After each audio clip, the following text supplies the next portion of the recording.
Here we have another dilution problem. I don't know why there are so many on this review. I'm sorry.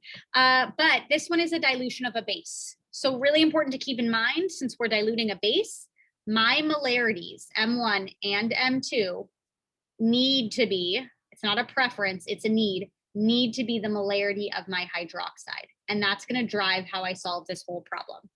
I know that my V1 is 800 milliliters. I know that my V2 is 6.5 liters, but I need to make sure the units are the same. So I chose to use milliliters. If you use 6.5, you have to use 0.8 for your V1. And I'm actually given a pH of 11. What I want is to find the pH after the fact.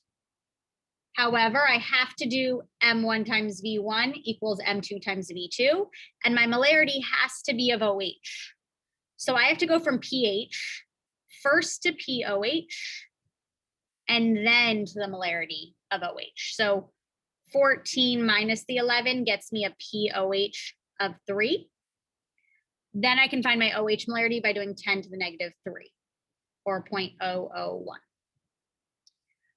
So M1 V1 equals M2 V2. 0.001 times 800 divided by 6,500.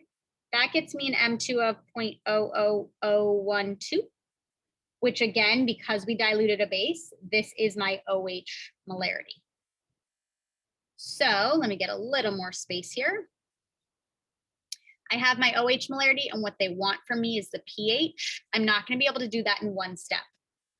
What I can do is take the negative log of my OH to find my POH. So I negative log this number. I'm getting 3.91. Then I can subtract from 14 to get my pH.